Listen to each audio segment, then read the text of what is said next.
Esta experiência aconteceu com esses dois discípulos no dia da ressurreição de Jesus, no domingo, ao cair da tarde.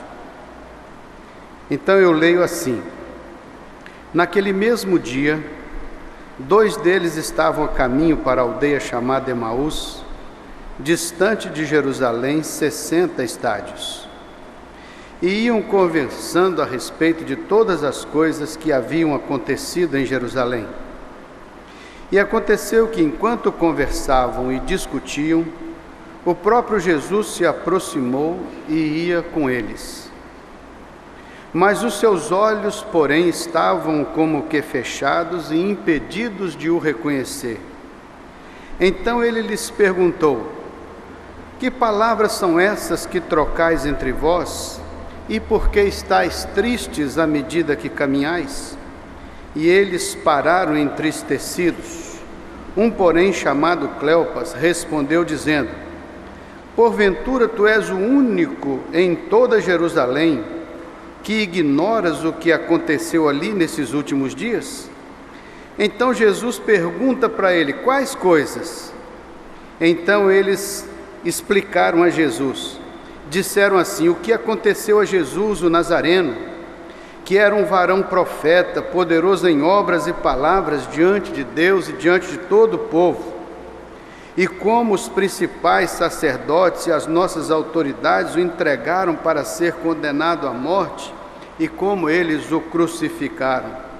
Ora, nós esperávamos que fosse ele aquele que haveria de redimir a Israel.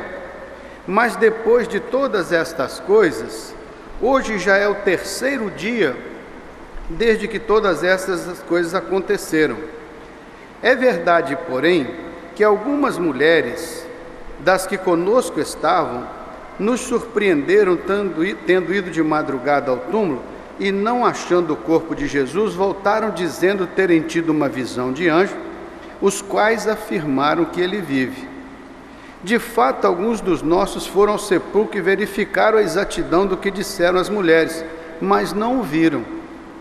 Então Jesus lhes disse: honestos e tardos de coração para crer em tudo que os profetas disseram. Porventura não convinha que o Cristo padecesse e entrasse depois na sua glória? E começando por Moisés e discorrendo por todos os profetas, expunha-lhes o que a seu respeito estava em toda a Escritura. Quando se aproximaram da aldeia para onde iam, ele fez menção de passar adiante.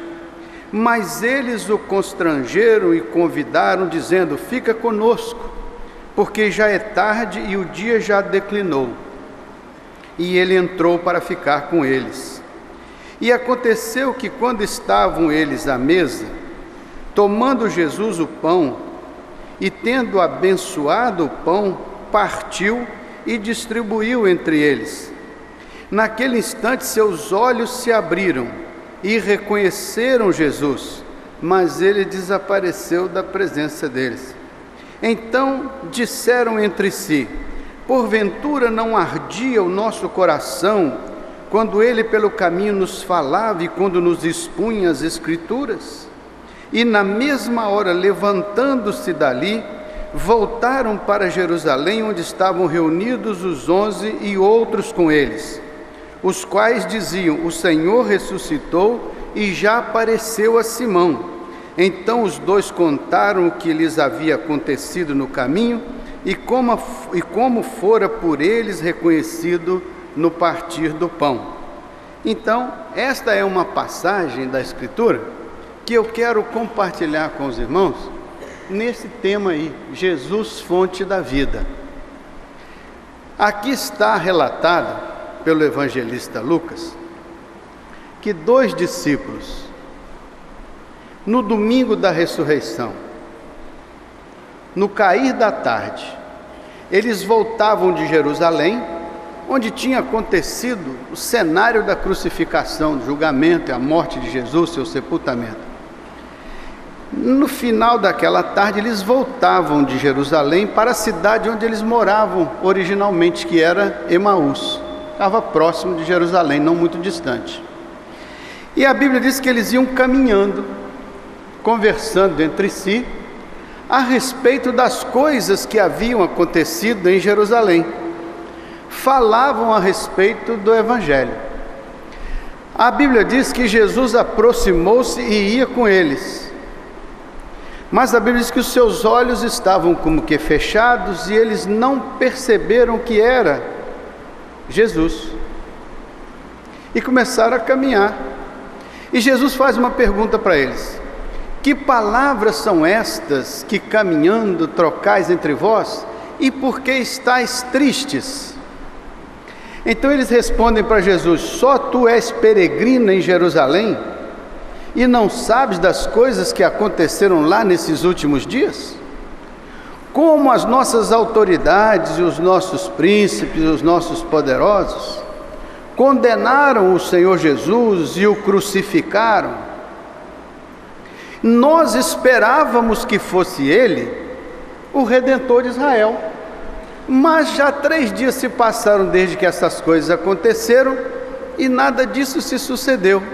E nós estamos voltando para Emaús.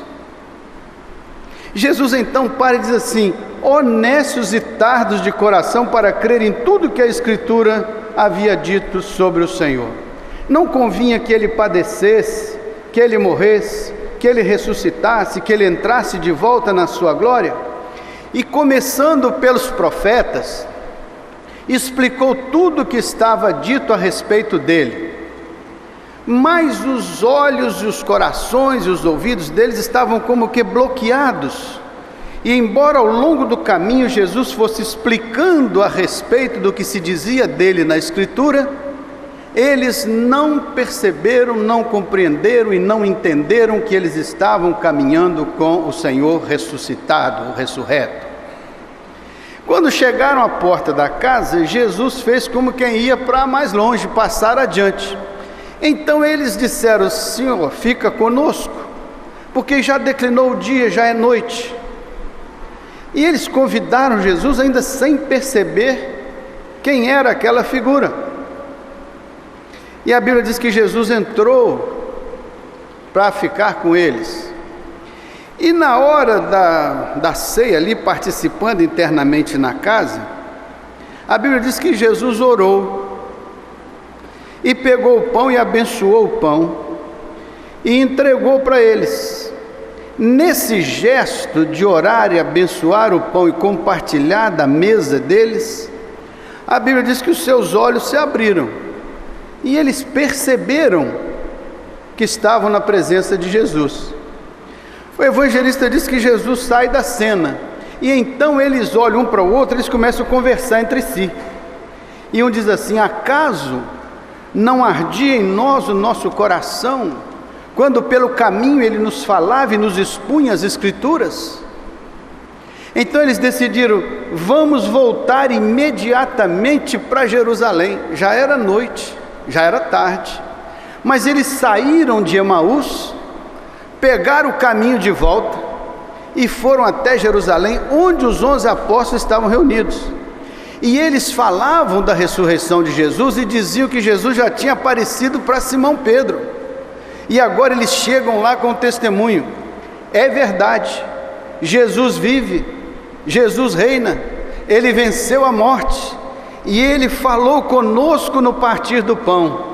E nós agora trazemos o testemunho de que nós tivemos um encontro verdadeiro com Ele, e o nosso coração está exultante, o nosso coração está alegre, e nós estamos aqui para testemunhar de que o nosso Senhor Jesus vive e reina para sempre. Então esse é o texto bíblico que vai nos ajudar a pensar um pouco nesse Jesus fonte de vida. Nós estamos aqui diante de 2 discípulos que participaram dos eventos acontecidos em Jerusalém, que era o julgamento, a crucificação, a morte, o sepultamento de nosso Senhor Jesus Cristo. Eles, entretanto, voltavam de Jerusalém para Emaús e vinham falando sobre o Evangelho, dialogando sobre o Evangelho, conversando sobre tudo o que havia acontecido em Jerusalém.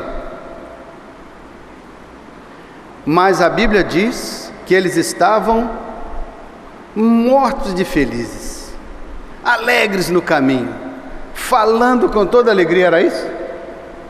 Eles vinham entristecidos, eles vinham frustrados, eles vinham comentando as coisas do Evangelho, porém os seus corações estavam tristes,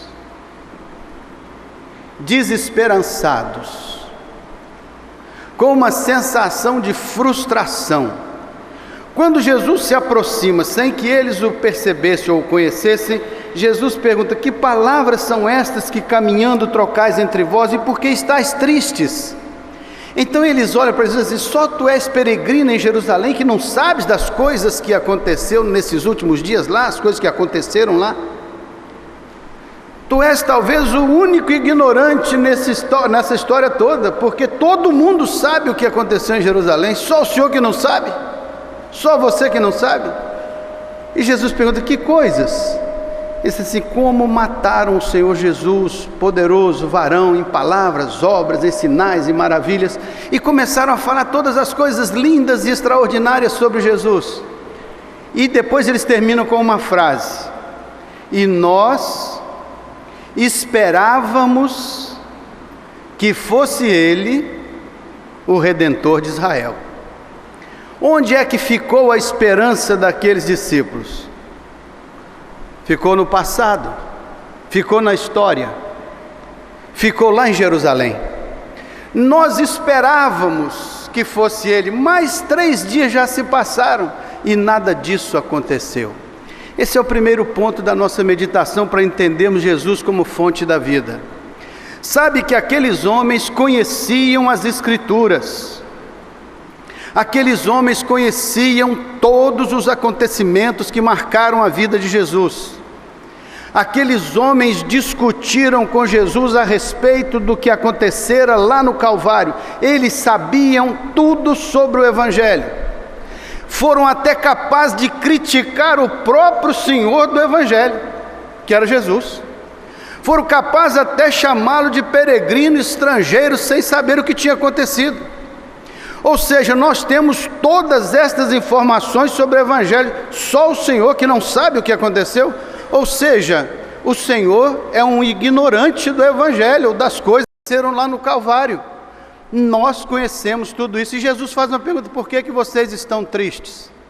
Então imagino eu que eles vão responder agora: nós conhecemos o Evangelho, nós conhecemos a Escritura, sabemos o que aconteceu no Calvário, conhecemos tudo isso, mas os nossos corações estão vazios do verdadeiro significado do que aconteceu no Calvário.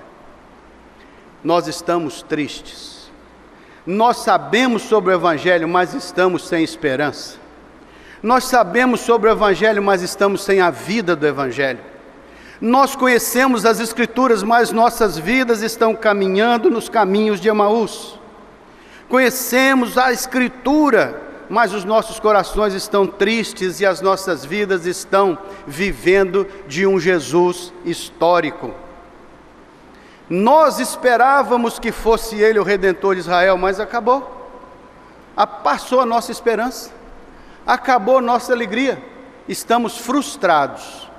Eles sabiam tudo sobre o Evangelho, só não experimentaram a bênção do Evangelho. Isso acontece conosco. Nós sabemos muitas coisas sobre Jesus, sabemos muito sobre o poder de Jesus, varão poderoso em palavras e obras. Sabemos muitos dos milagres de Jesus e de como Ele extraordinariamente realizou coisas marcantes. Sabemos sobre a sua morte na cruz do Calvário e somos capazes de explicar detalhadamente as 7 palavras da cruz. Sabemos que Ele foi tirado da cruz do Calvário e foi sepultado. Somos capazes de dizer que Ele foi ressurreto. E temos toda uma informação a respeito de Jesus.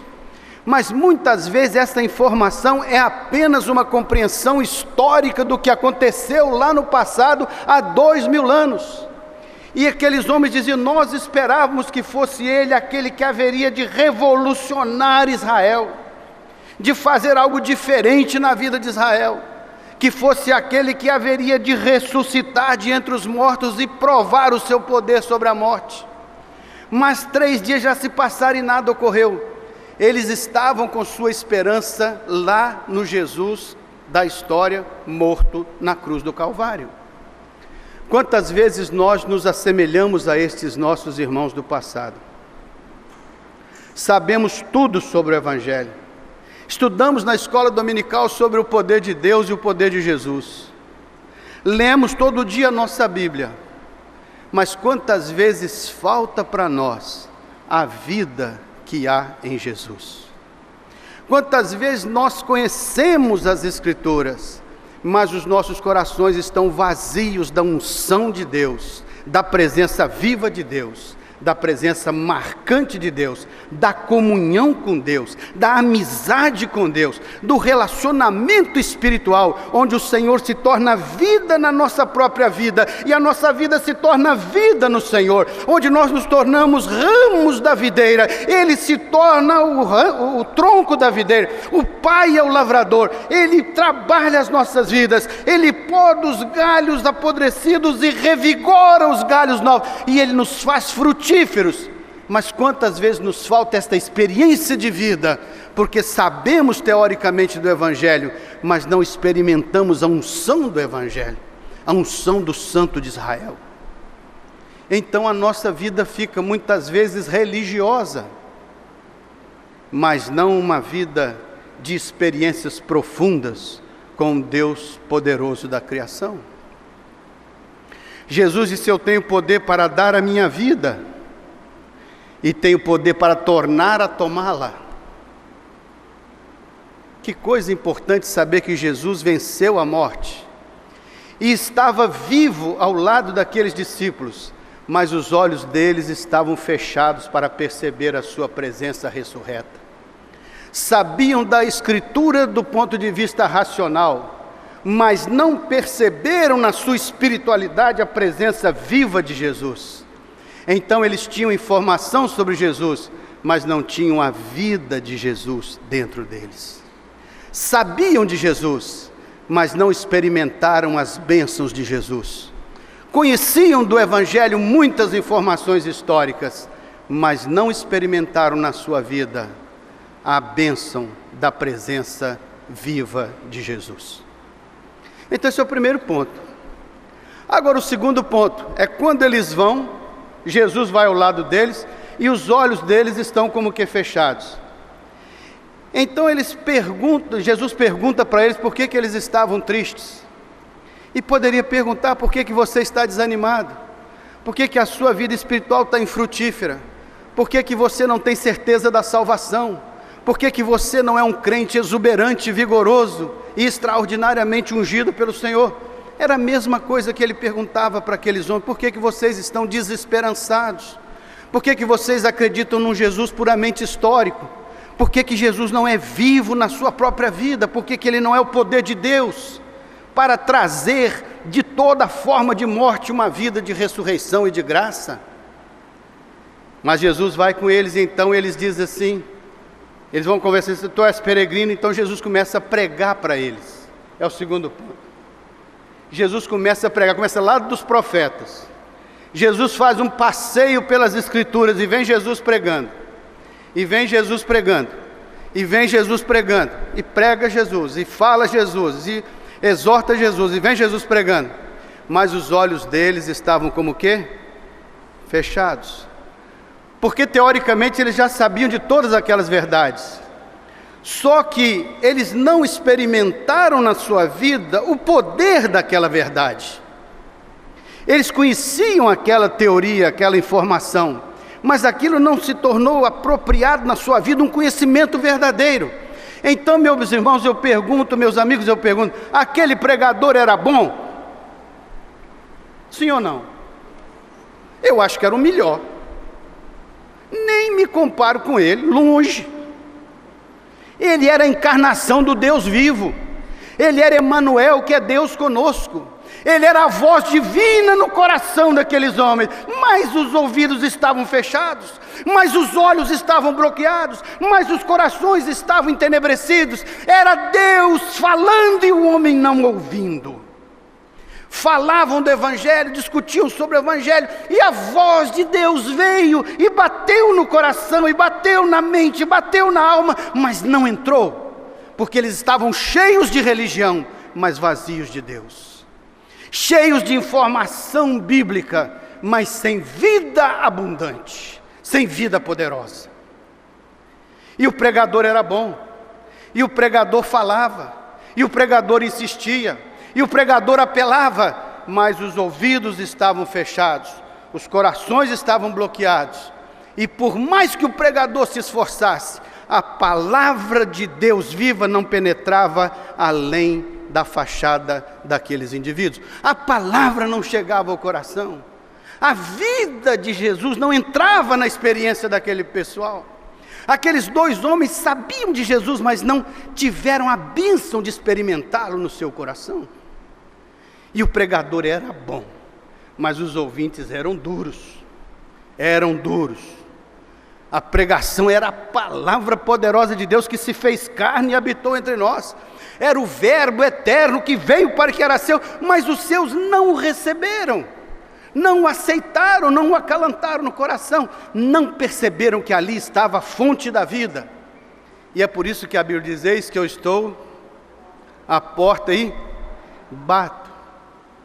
Se alguém ouvir e decidir abrir, eu entrarei. Mas a maioria das vezes nós fechamos a porta, e às vezes não ouvimos, e se ouvimos não entendemos, e se entendemos, rejeitamos. Jesus disse: vós examinais as Escrituras, porque cuidais ter nelas o quê? A vida eterna, e são elas que de mim testificam, mas não quereis vir a mim para terdes vida. Examinar as Escrituras, conhece as Escrituras, mas não quer ir a Jesus para ter vida e vida abundante. Então existe uma aceitação de entender a Escritura, de ler a Escritura, de saber sobre Jesus, mas existe uma resistência de ir a Jesus para ter vida e vida em abundância. Então é a história desses dois, sabiam tudo do Evangelho, o pregador era bom, mas a mensagem não penetrava no coração daqueles homens. Acaso não convinha que o Cristo padecesse todas estas coisas e ressuscitasse da morte, entrasse na sua glória? Acaso não era isso que estava pregado desde o começo? Mas os olhos deles estavam fechados, os corações estavam bloqueados. Quando eles voltavam para Emaús, onde Jesus disse que eles deviam ficar até que do alto fossem revestidos do poder? Em Jerusalém. Mas eles largaram a promessa de Deus, a orientação de Deus, o conselho de Deus, e foram voltar à velha vida, voltar a fazer aquilo que eles sempre fizeram. Tinham que ficar em Jerusalém até que fossem revestidos do Espírito Santo, mas preferiram voltar para Jerusalém, cheios de conhecimento do Evangelho, mas vazios do poder do Evangelho, cheios de declaração de fé, mas vazios de uma experiência verdadeira com Deus. Jesus pregou para eles, e ainda o coração deles ficou endurecido, e ainda o coração deles ficou bloqueado, os corações ficaram bloqueados. Então Jesus se aproxima da casa deles, já era noite, e agora Jesus faz um teste diferente. Jesus faz como quem ia para mais, ou seja, vou deixar vocês com a sua religiosidade, com a sua brilhante compreensão do Evangelho, mais tristes, desesperançados e de volta para a sua velha vida, porque vocês não têm coração aberto para experimentar a vida que o Senhor vai dar. Pode ficar aí, Jesus vai embora. Mas naquele momento, eu acho que por uma graça de Deus, por uma luz especial, eles disseram assim: Senhor, nós podemos não ter esta vida abundante, mas nós somos hospitaleiros, nós recebemos muito bem. Vamos fazer o seguinte: Não vá mais para adiante não. Entra para ficar conosco. Vem compartilhar pelo menos a nossa refeição. Entra na nossa casa. E foi aí que eles tiveram uma sutil percepção de que deveriam ser hospitaleiros, porque a Bíblia diz que sem saber a gente hospeda anjo. E ali naquela hora eles estavam hospedando o anjo do Senhor. Estavam hospedando o poder de Deus. Quando eles abriram a sua casa para Jesus, eles trouxeram para dentro da sua casa a possibilidade de abrir os seus olhos espirituais e de perceber a grandeza de Deus. Foi quando eles disseram: Senhor, entra em minha casa, diz uma só palavra e minha alma será salva. Eles chamam Jesus e Jesus vai, e Jesus então abre aquele cenário com uma oração e uma consagração daquele alimento. Ele ora, ele abençoa o pão e ele distribui o pão. Quando ele faz esse gesto singelo, esse gesto simples, olha que não era mais a pregação. Jesus não estava mais pregando, não era mais discussão teológica, tudo isso tinha passado. Agora era o momento de uma experiência pessoal, era Jesus orando, abençoando, entregando o pão, e eles recebendo das mãos do Senhor. Foi naquele momento que os olhos deles abriram, uma janela espiritual se abriu, e eles disseram: é o Mestre, é o Senhor, é Jesus, aleluia, é o Senhor dentro da nossa casa. E então Jesus deixa que agora eles curtam esta experiência. Ele sai do cenário, um vira para o outro e diz assim: acaso não ardia em nós o coração, não palpitava a nossa alma, não vibrava o nosso espírito, quando Ele nos falava pelo caminho? Que coisa boa, nosso coração agora está vibrante, nosso coração está alegre, nossa alma está exuberante. Vamos sair daqui, vamos voltar para Jerusalém, porque agora nós temos um testemunho para dar. Jesus vive e reina, Ele entrou na nossa casa, entrou na nossa vida. Ele é verdadeiramente o Senhor de Israel, ressuscitou, venceu a morte, esteve conosco e abençoou o pão de cada dia dentro da nossa casa. Agora eles tinham vida em abundância, e eles agora, o caminho triste para Emaús se transformou no caminho alegre para Jerusalém. Eles foram tristes, cheios de teorias sobre o Evangelho, e voltaram alegres, cheios de vida, e vida em abundância, vida vitoriosa. E chegar lá em Jerusalém, o Senhor partiu o pão na nossa mesa. Ele é vivo, aleluia, o Senhor reina para todo sempre. Jesus, fonte de vida, não é fonte de religião, não é fonte de teologia, não é fonte de qualquer conhecimento humano ou de qualquer saber humano. Jesus é fonte de vida, e vida em abundância. Jesus disse: eu vim para que tenham vida e a tenham poderosamente. Jesus deu àqueles homens uma alegria que só o poder de Deus pode realizar na vida de uma pessoa. Jesus deu àqueles homens um testemunho de fé. Eles perceberam a presença de Jesus. Eles já não precisavam mais de Jesus do lado deles, porque agora eles tinham Jesus dentro deles. Agora era o Espírito que havia ungido a vida deles. Agora era a oração de Jesus que tinha operado uma transformação no lar deles. Era a graça de Deus que tinha sido mais do que abençoadora na vida deles. Eles agora não estavam mais tristes, eles estavam com os corações abrasados, com os corações vibrantes. Agora eles estavam com toda a fé renovada. Agora eles estavam sabendo que todo aquele evangelho que eles conheciam era verdade e era vida. Não era uma teoria mais na cabeça, era uma vida no coração. Eu vim para que tenham vida e a tenham em abundância. Volte para sua casa hoje, levando no seu peito um coração abrasado, levando na sua alma uma fé vigorosa, firme, levando dentro de você um testemunho de que o seu Deus é o Deus poderoso da criação, que o seu Deus é um Deus de milagres, é um Deus que levanta o prostrado, o abatido e o derrotado, é um Deus que quer entrar na sua família, orar por você e fazer a diferença. É um Deus que quer ressuscitar, transformar, levantar, motivar, inspirar e te enviar ao mundo, assim como o Pai me enviou, eu vos envio a vós. Eu vos envio com um coração abrasado, com um coração vigoroso, com uma vida vitoriosa, porque nós podemos ser mais do que vencedores por aquele que nos amou. Porque estáis tristes?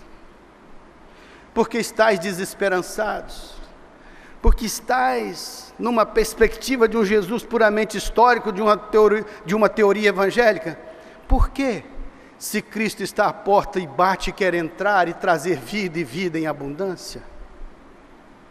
Abra agora seu coração, abra sua casa, abra sua vida, abra seu trabalho, abra sua empresa, abra tudo. E diga: Senhor, entre em minha casa, diz uma só palavra: Senhor, ora comigo, e faz nascer no meu coração uma brasa viva do teu altar, faz nascer no meu coração uma fé abençoadora, faz com que eu possa ter um testemunho de que o Senhor de fato é muito mais do que uma história. O Senhor é vida e vida em abundância. Amém? Pois se você quer isso, fique de pé. Se você sente isso, fique de pé e cante conosco uma canção vitoriosa. Estou te esperando. Estou te esperando. Eu quero pedir o nosso regente para cantar uma canção de fé, uma coisa para valer mesmo, né? Vamos? Pode ser a canção que você quiser, desde que ela tenha vida e vida em abundância, não é verdade? Podemos cantar. Maravilhosa, aquele maravilhosa graça, né? Graça, graciosa, bem abençoada. Quero dizer a você que está de pé aqui: Deus te abençoe. Você está diante do evangelho poderoso da graça de Deus. Deus é bom para mim, é bom para você, Deus é bom para nós. Deus quer estar em nossa vida não apenas como uma história ou uma doutrina, Ele quer estar em nossa vida como uma vida preciosa, poderosa. Ele quer que nós o sintamos em nós e que tenhamos um verdadeiro testemunho. Se você já é crente, louve ao Senhor e dê graças a Deus, porque você está entre aqueles que foram chamados pelo seu chamado eterno. Se você ainda não é crente, essa noite faça a sua decisão, saia daqui como um crente, não vá embora sem ser crente não, seja crente, porque o Senhor quer entrar na sua vida para abençoar a sua vida, quer entrar no seu coração para abençoar seu coração, quer entrar na sua casa para abençoar a sua casa, quer entrar na sua empresa para abençoar a sua empresa, quer entrar no seu trabalho para abençoar o seu trabalho. Ele quer ser uma bênção em você e através de você. Ao sair daqui essa noite, saia como um crente em Jesus e assuma esse compromisso com Ele. Saia de Emaús, saia da tristeza, saia da frustração, saia da derrota, saia de tudo isso e volte para Jerusalém com o coração alegre, dizendo: o Senhor vive, o Senhor reina, aleluia, amém e graças a Deus. Vamos cantar o hino?